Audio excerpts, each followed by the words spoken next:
जय हिंद दोस्तों, स्वागत है आपका एक और वीडियो में। तो दोस्तों, आज की इस वीडियो में हम आपके लिए आर्मी स्टडी बुक का मॉडल पेपर 5 लेकर के आए हैं। दोस्तों, इससे पहले मैंने 4 मॉडल पेपर करा दिए हैं।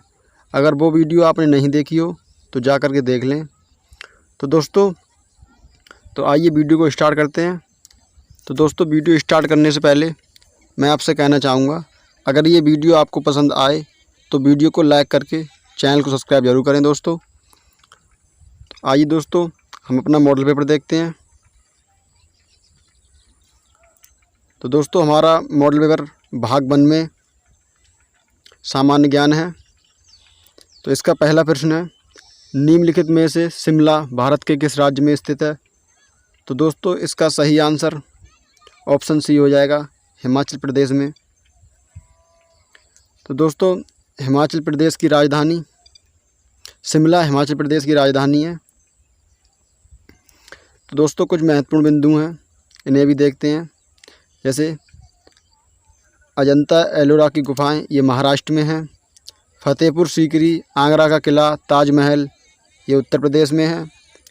कोणार्क का सूर्य मंदिर, ये उड़ीसा में है। तो दोस्तों, हमारा अगला प्रश्न है, खजुराहो स्मारक भीमबेटका की गुफाएं, ये मध्य प्रदेश में है।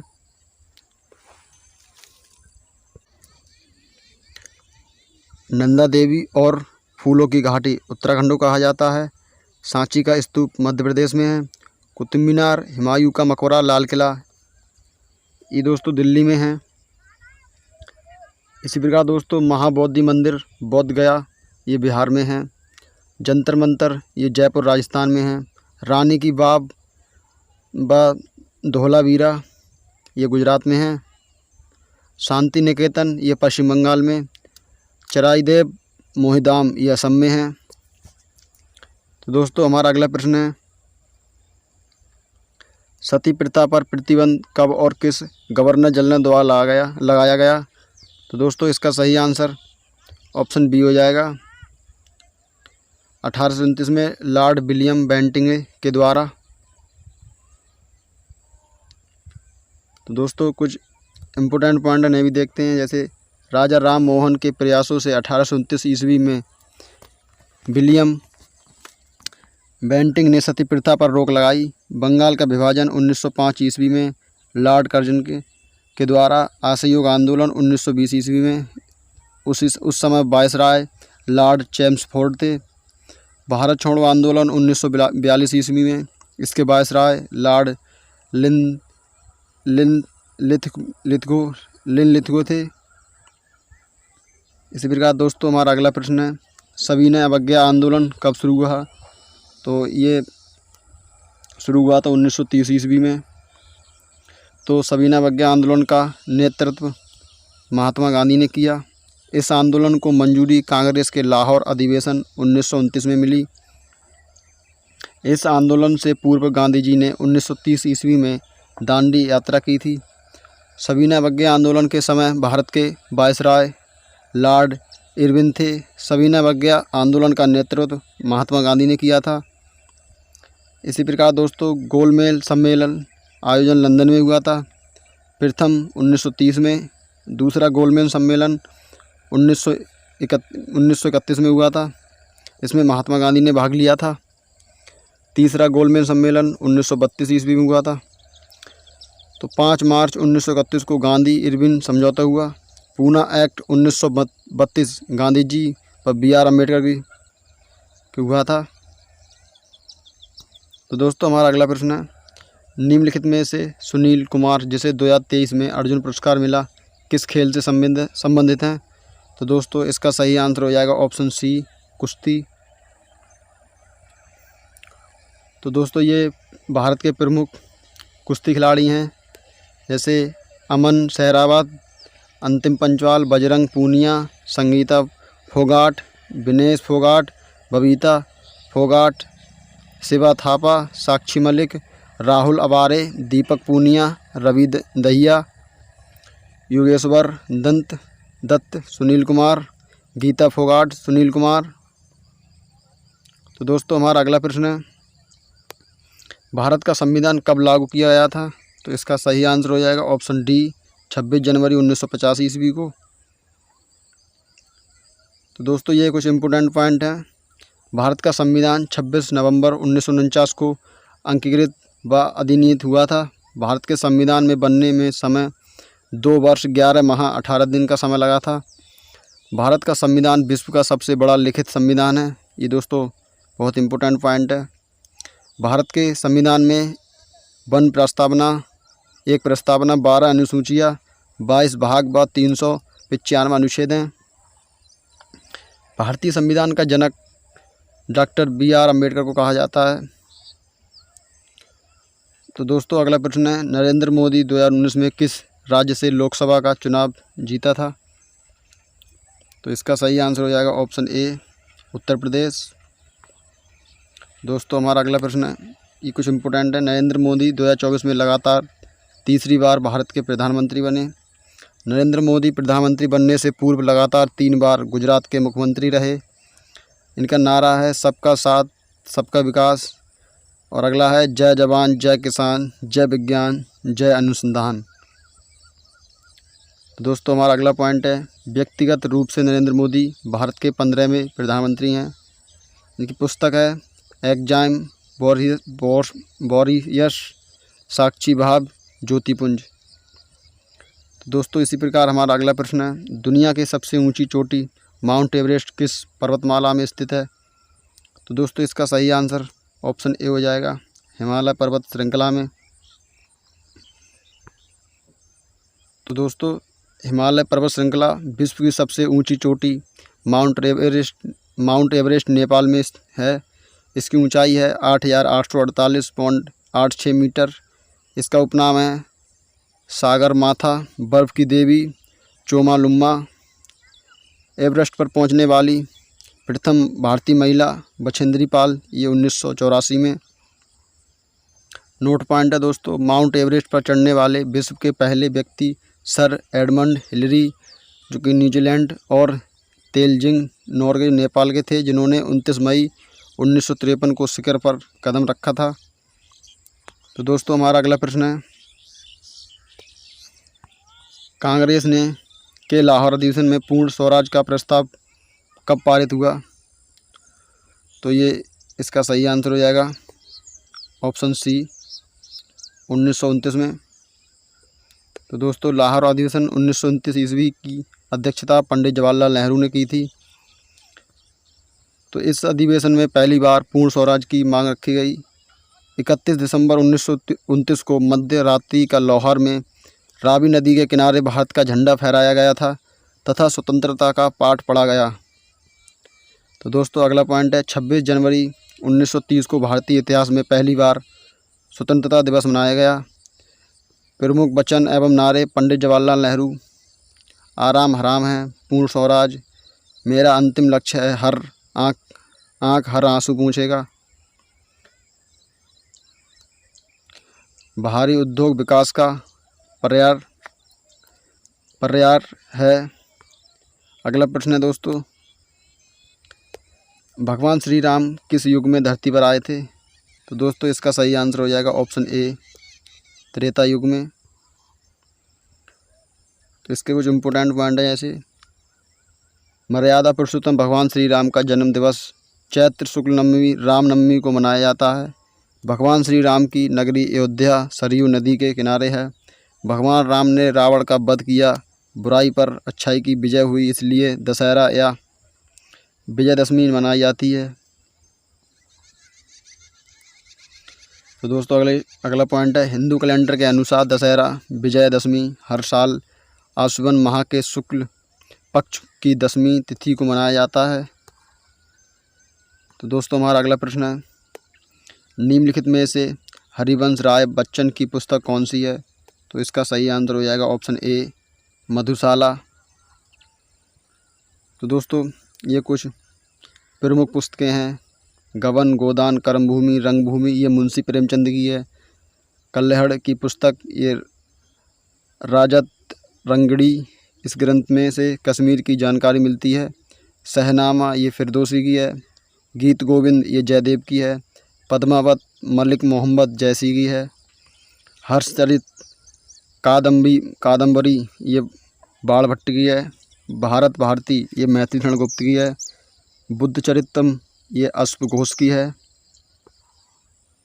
तो चिंता गदा गीतांजलि विसर्जन नेशनलिज्म ये रविंद्रनाथ टैगोर की है। महाभारत विश्व का सबसे बड़ा महाकाव्य है, ये महर्षि व्यास ने। रामायण वाल्मीकि ने लिखी थी। तो दोस्तों हमारा अगला प्रश्न है, बाली यात्रा महोत्सव किस राज्य में मनाया जाता है? तो दोस्तों इसका सही आंसर ऑप्शन सी हो जाएगा, उड़ीसा। दोस्तों राज्य के प्रमुख उत्सव व त्यौहार हैं। उड़ीसा राज्य के प्रमुख उत्सव व त्यौहार हैं जैसे मयूरभंज छऊ, रज पर्व, कोणार्क महोत्सव, नुआखाई मिट्टी कला महोत्सव, धानु यात्रा, रथ यात्रा ये भगवान जगन्नाथ को समर्पित है। राज्य के प्रमुख नेत्र हैं उड़ीसी, शास्त्रीय नेत्र, घुमरा, पाला नेत्र, दलखाई, छऊ नाच, गोटीपुआ, पाइका, चैती घोड़ा। तो दोस्तों हमारा अगला प्रश्न है, अप्रैल 2025 के अनुसार भारतीय नौसेना के वर्तमान अध्यक्ष कौन हैं? तो दोस्तों इसका सही आंसर ऑप्शन बी हो जाएगा, दिनेश कुमार त्रिपाठी। तो एडमिरल दिनेश कुमार त्रिपाठी भारतीय नौसेना के 26वें एडमिरल हैं। भारत की तीनों सेनाओं का सर्वोच्च सेनापति राष्ट्रपति होते हैं। भारतीय नौसेना से संबंधित कुछ इंपॉर्टेंट पॉइंट हैं दोस्तों, जैसे इसकी स्थापना 26 जनवरी 1950 को हुई थी। जनक छत्रपति शिवाजी महाराज को माना जाता है। इसका आदर्श वाक्य है 109 वरुण। मुख्यालय इसका नई दिल्ली में है। नौसेना दिवस हर साल ये 4 दिसंबर को मनाया जाता है दोस्तों। प्रथम नौसेना अध्यक्ष एडमिरल रामदास कटारी थे। दोस्तों नौसेना में 3 कमांड हैं। पूर्वी कमांड ये विशाखापट्टनम आंध्र प्रदेश में, पश्चिमी कमांड मुंबई महाराष्ट्र में, दक्षिणी कमांड कोची केरल में है। तो दोस्तों हमारा अगला प्रश्न है, निम्नलिखित में से ब्रह्मपुत्र का उद्गम स्थान कहाँ से होता है? तो दोस्तों इसका सही आंसर हो जाएगा ऑप्शन ए, तिब्बत मानसरोवर। तो दोस्तों ब्रह्मपुत्र नदी की लंबाई 2900 किलोमीटर है। ब्रह्मपुत्र नदी को चीन में सांगपो नदी कहा जाता है। ब्रह्मपुत्र नदी को बांग्लादेश में जमुना कहा जाता है। ब्रह्मपुत्र नदी भारत में यांग्याप दर्रा अरुणाचल प्रदेश से प्रवेश करती है। तो अरुणाचल प्रदेश में इसे दिहांग कहते हैं। ब्रह्मपुत्र नदी पर विश्व का सबसे बड़ा नदीय द्वीप माजुली असम है। दोस्तों अगला प्रश्न है, 2011 की जनगणना के अनुसार सर्वाधिक जनसंख्या घनत्व वाला राज्य कौन सा है? तो दोस्तों इसका सही आंसर ऑप्शन बी हो जाएगा, बिहार। तो ये नोट पॉइंट है दोस्तों। तो दोस्तों अगला प्रश्न है, निम्नलिखित में से गौतम बुद्ध सिद्धार्थ से जुड़ा पवित्र वृक्ष कौन से स्थान पर स्थित है? तो दोस्तों इसका सही आंसर हो जाएगा ऑप्शन बी, बोध गया। तो दोस्तों इम्पोर्टेंट पॉइंट हैं, गौतम बुद्ध ने 29 वर्ष की आयु में गृह त्याग किया। इस घटना को बौद्ध ग्रंथों में महाविनय संक्रमण कहा जाता है। तो दोस्तों अगला पॉइंट है, 6 वर्ष तक गौतम बुद्ध ने कठोर तपस्या की। तो दोस्तों ये नोट पॉइंट है, बिज्जू सर का आदेश। जब गौतम बुद्ध ने इतनी कठोर तपस्या करके ज्ञान की प्राप्ति की हो तो आप भी मेरे भाई मेहनत करके अपने बदन पर फौज वाली वर्दी लगा सकते हैं। खुद पर विश्वास रखो और मेहनत करते रहो। Best of luck. इसका श्रेय बिज्जू सर को जाता है दोस्तों, जिन्होंने इतनी बढ़िया किताब हमारे लिए तैयार की है। तो दोस्तों अगला पॉइंट है, 35 वर्ष की आयु में बोध गया बिहार में निरंजना नदी के किनारे पीपल वृक्ष के नीचे गौतम बुद्ध को ज्ञान की प्राप्ति हुई। गौतम बुद्ध ने पहला उपदेश सारनाथ में दिया। सर्वाधिक उपदेश कौशल महाजनपद की राजधानी श्रावस्ती में दिए थे दोस्तों। तो दोस्तों इस प्रकार से हमारा सामान्य ज्ञान भाग 1 कंप्लीट हुआ। तो भाग 2 है, इसमें है सामान्य विज्ञान। तो आइए दोस्तों इसका भी क्वेश्चन देखते हैं। तो इसमें पहला है, शरीर के संतुलन का केंद्र है तो इसका सही आंसर ऑप्शन सी हो जाएगा, मस्तिष्क। तो दोस्तों कुछ इम्पोर्टेंट पॉइंट है, इन्हें भी देखते हैं। प्रमस्तिष्क मेमोरी याददाश्त के केंद्र होता है। थैलेमस दर्द गर्म ठंड के केंद्र है। हाइपोथैलेमस ताप नियंत्रण का केंद्र है। अनुमस्तिष्क शरीर संतुलन का केंद्र। पोन्स न्यूमेटिक केंद्र है। मेंडुला ऑब्लिगेटा ये अनुच्छेद क्रियाओं के केंद्र हैं। तो दोस्तों हमारा अगला प्रश्न है, पौधों में बाष्पोत्सर्जन कौन सा भाग करता है? तो दोस्तों इसका सही आंसर ऑप्शन डी हो जाएगा, पत्तियों में रंध्र। तो इसी प्रकार इम्पोर्टेंट पॉइंट है दोस्तों, तना पेड़ को यांत्रिक सहारा देता है। जड़ पादप का वह भाग है जो भूमि के अंदर रहता है। पुष्प दोस्तों पादप का जनन अंग है। रंध्र ये श्वसन व बाष्पोत्सर्जन होता है। तो दोस्तों अगला प्रश्न है हमारा, ये न्यूमेरिकल है दोस्तों। जैसे यदि किसी चालक का प्रतिरोध 5 ओम है, इसे 20 वोल्ट विभवांतर द्वारा धारा प्रवाहित होगी। तो दोस्तों हमारे लिए इसमें आर दिया है, बी दिया है, हमसे आई पूछ रहा है दोस्तों। तो दोस्तों इसका सूत्र होता है बी बराबर आई आर। तो इसमें बी का मान रखने पर व आर का मान रखने पर ये इससे कट जाएंगे, तो इसका आंसर आ जाएगा 4 एम्पियर।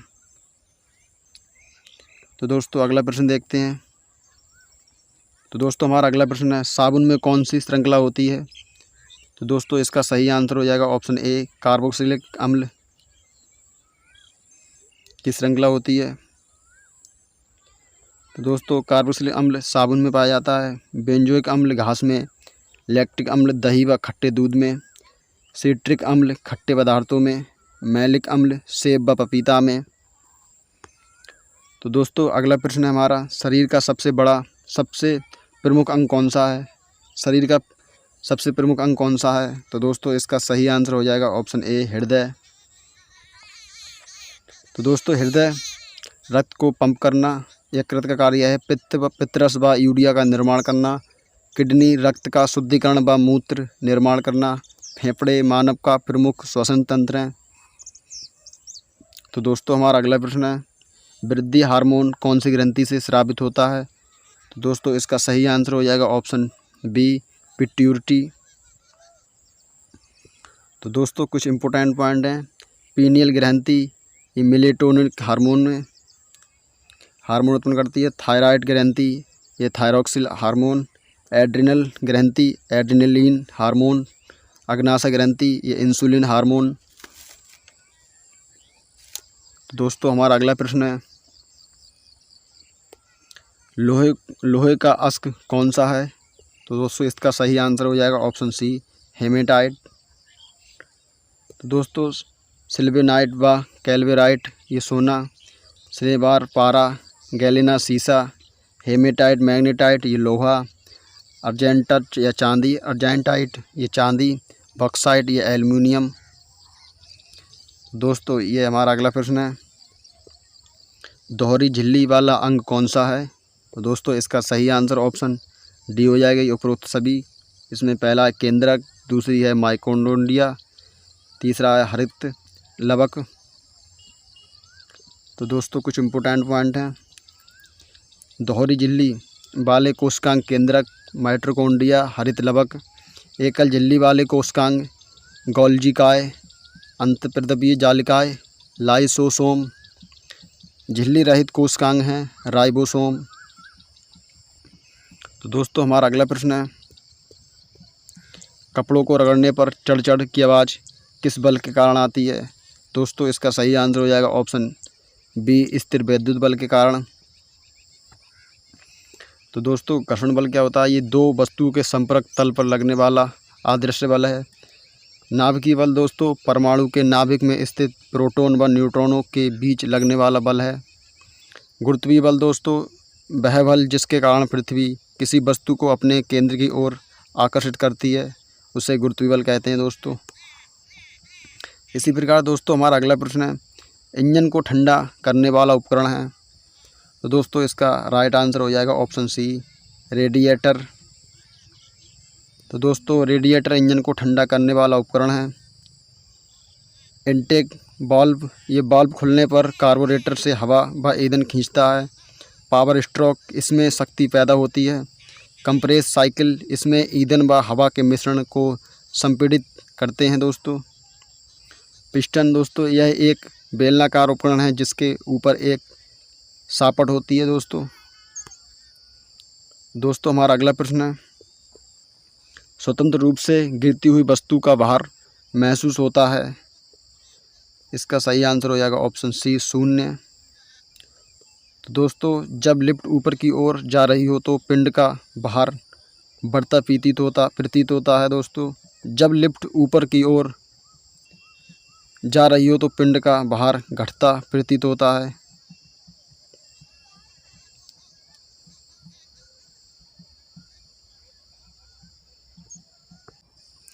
तो दोस्तों यहाँ ऊपर नहीं, यहाँ नीचे होगा दोस्तों। जब लिफ्ट नीचे, ये दोस्तों यहाँ नीचे हो जाएगा, नीचे की ओर जा रही होती है तो पिंड का भार घटता प्रतीत होता है दोस्तों। तो दोस्तों हमारा अगला प्रश्न है, संयोजन अभिक्रिया है। तो दोस्तों इसका राइट आंसर हो जाएगा option B, C+O2 into CO2। तो दोस्तों संयोजन अभिक्रिया, जब दो या दो से अधिक क्रिया कारक मिलकर एक उत्पाद का निर्माण करें तो उसे संयोजन अभिक्रिया कहते हैं दोस्तों। तो अगला प्रश्न है हमारा, पोटेशियम सल्फेट का सूत्र है। तो ये है ऑप्शन बी, K2SO4। तो इसी प्रकार दोस्तों K2SO4 पोटेशियम सल्फेट का सूत्र है। KMnO4 ये पोटेशियम परमैंगनेट का सूत्र है। KCl ये पोटेशियम क्लोराइड का सूत्र है दोस्तों। CaO ये कैल्शियम ऑक्साइड का सूत्र है दोस्तों। Mg ये मैग्नीशियम ऑक्साइड का सूत्र है। तो अगला प्रश्न है दोस्तों हमारा, मुकुलन विधि से प्रजनन होता है। तो इसका राइट आंसर हो जाएगा ऑप्शन सी, हाइड्रा।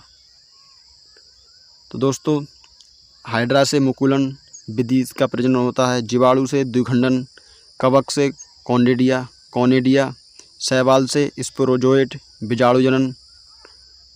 तो दोस्तों हमारा अगला प्रश्न है, ठोस विसरित होता है। तो इसका राइट आंसर हो जाएगा ऑप्शन डी, स्थिर रहता है। तो ये स्थिर रहता है दोस्तों जब विसरित होता है ठोस। तो दोस्तों ठोस किसे कहते हैं? तो आकार व आयतन निश्चित होता है इसका, अंतराणविक बल सार्वत्रिक होता है इसमें, घनत्व सबसे अधिक होता है इसका। तो दोस्तों इस प्रकार हमारा भाग 2 जिसमें सामान्य विज्ञान थी वो भी कंप्लीट हुआ। तो दोस्तों हमारा अगला भाग है 3 जिसमें है गणित। तो आइए दोस्तों इसे भी देखते हैं। तो इसका पहला प्रश्न है 10,10,10,10 व 0 का औसत क्या होगा?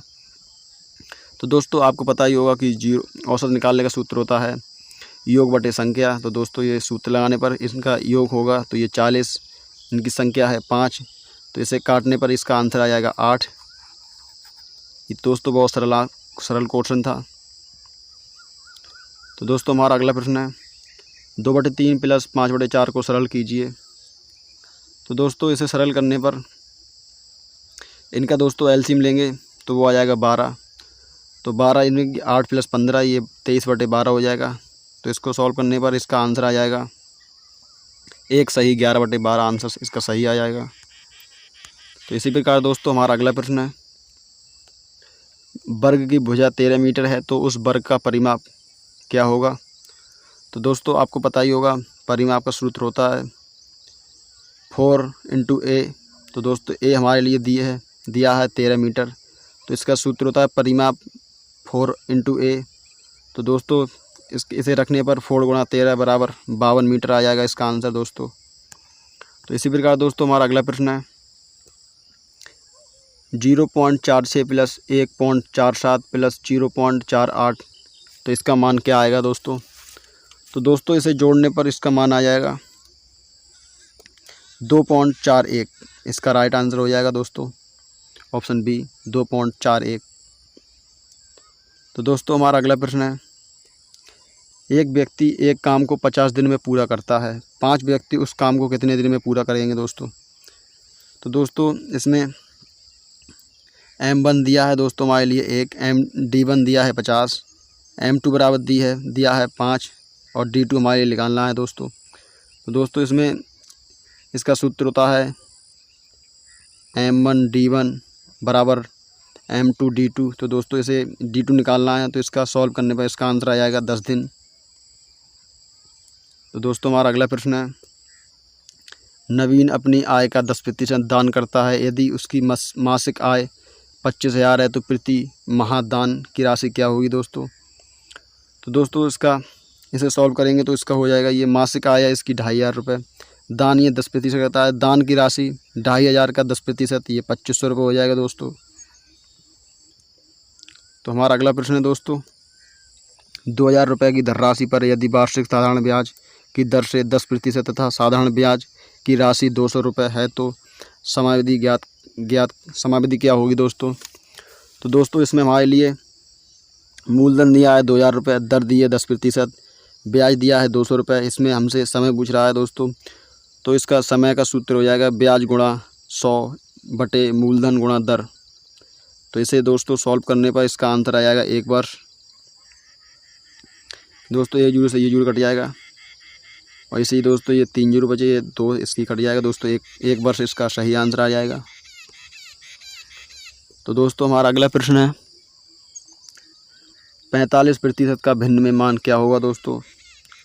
तो दोस्तों आपको पता ही होगा, भिन्न में बदलने के लिए हमें 100 से भाग देते हैं। तो इसे सॉल्व करने पर दोस्तों इसका आंसर आ जाएगा, यहाँ दोस्तों 45 बटे 100 हो जाएगा। इसे काटने पर दोस्तों इसका आंसर आ जाएगा 9 बटे 20। तो दोस्तों हमारा अगला प्रश्न है, 5 व 4 का लासप्पा क्या होगा दोस्तों। तो दोस्तों ये तो आपको डायरेक्ट निकालना आता होगा दोस्तों, इसका आंसर आ जाएगा 20। तो दोस्तों हमारा अगला प्रश्न है, 45 24 का लासप्पा क्या होगा दोस्तों। दोस्तों इसका लासप्पा 360 आ जाएगा दोस्तों। ये दोस्तों यहाँ निकाल के भी दिखाया गया है, देखो दोस्तों ये तो बहुत सरल है दोस्तों, आप भी निकाल सकते हो इसे। तो दोस्तों हमारा अगला प्रश्न है, यदि x अनुपात y बराबर 2:3 है तो x अनुपात y अनुपात x का मान क्या होगा दोस्तों। तो दोस्तों इसका तो आंसर बहुत सरल है, 3:2 हो जाएगा। तो दोस्तों हमारा अगला प्रश्न है, 5 भुजाओं वाले बहुभुज आकृति को क्या कहते हैं। तो इसका दोस्तों आंसर सही होगा पंचभुज, ऑप्शन सी सही हो जाएगा दोस्तों। पंचभुज 5 भुजाओं से घिरी बंद आकृति को दोस्तों पंचभुज कहते हैं। इसी प्रकार दोस्तों हमारा अगला प्रश्न है, ए व बी मिलकर एक काम को 10 दिन में पूरा कर सकते हैं। यदि ए अकेला 15 दिन में पूरा कर सकता है तो अकेला बी कितने दिन में पूरा करेगा दोस्तों। तो दोस्तों इसमें हमें a + b बराबर दिया है 10, a 15 दिन में कर सकता है, तो दोस्तों इसका लासा हो जाएगा 30। तो यहाँ पर दोस्तों ये 3 आ जाएगा, ये 2 इसमें भाग देने पर। तो दोस्तों अकेला b 1 दिन का काम है इसका 1, क्योंकि दोस्तों a बराबर 2 दिया है, तो यहाँ दोस्तों a बराबर 2 रखने पर तो ये टोटल काम 3 है, तो b का काम हो जाएगा 1 दोस्तों। तो अतः b का काम करेगा ये दोस्तों कुल बटे 1 दिन का काम, तो दोस्तों 30 दिन में। तो दोस्तों हमारा अगला प्रश्न है, त्रिभुज की 3 भुजाएं 12, 35, 37 मीटर हैं का क्षेत्रफल क्या होगा दोस्तों। तो दोस्तों क्षेत्रफल का आपको पता ही होगा दोस्तों, इसकी दोस्तों इसमें ट्रिपेट लगी हुई है दोस्तों, जहाँ 12 आधार है, 35 लंब है, ऊंचाई 37 है, तो कर्ण अतः क्षेत्रफल बराबर हो जाएगा 1/2 गुणा आधार गुणा ऊंचाई। तो दोस्तों आधार दिया है 12 × 35, तो दोस्तों इसे काट देंगे इसे, तो इसका सही आंसर आ जाएगा 210 मीटर स्क्वायर। तो दोस्तों हमारा अगला प्रश्न है, एक सिक्का उछाला जाता है, उस पर टैल आने की प्रायिकता क्या होगी दोस्तों। तो दोस्तों एक सिक्का उछालते हैं, इस पर टैल आने की प्रायिकता दोस्तों उछालने पर उसका परिणाम दोस्तों हेड व टैल यानी 2 हैं। संभव घटना दोस्तों 1 है, अतः प्रायिकता का सूत्र होता है संभव घटना बटे कुल घटना। तो दोस्तों इसका आंसर सही हो जाएगा 1/2। तो दोस्तों इस प्रकार से हमारा भाग 3 भी कंप्लीट हुआ, जिसमें गणित था। तो दोस्तों हमारा अगला भाग है 4, जिसमें तर्क शक्ति है। तो इसका क्वेश्चन है, श्रृंखला 3, 8, 6, 7, 5, 8, 7, 9, 7, 3, 8, 7, 5 में ऐसे कितने 7 हैं जिनके ठीक पहले 6 व बाद में 5 है। तो दोस्तों हमें इसमें देखना है। तो इसमें दोस्तों ये एक तो यहाँ पर हो जाएगा दोस्तों 6, 7, 5, एक तो दोस्तों यहाँ पर है ये। तो दोस्तों इसमें एक ही है, तो इसका सही आंसर ऑप्शन सी हो जाएगा दोस्तों, 1। तो हमारा अगला प्रश्न है दोस्तों WBT। तो दोस्तों अगला 2 कौन से अंक आएंगे? तो दोस्तों इसका सही आंसर हो जाएगा ऑप्शन बी, S और Q, क्योंकि दोस्तों Y 25 नंबर पे, W 23 पे, B 22 पे, T 20 पे। तो दोस्तों इसी प्रकार S 19 पे, 1 कम करना और Q दोस्तों 17 पर आ जाएगा। तो दोस्तों हमारा अगला प्रश्न है, किसी सांकेतिक भाषा में FACE को फेस को 5, 2, 3, 6 तथा PACO को 9, 2, 3, 6 व RATE को 1, 2, 7, 6। तो इसी सांकेतिक भाषा में RACE को क्या लिखेंगे दोस्तों? तो दोस्तों इसका सही आंसर ऑप्शन बी हो जाएगा दोस्तों, 1, 2, 3, 6 दोस्तों।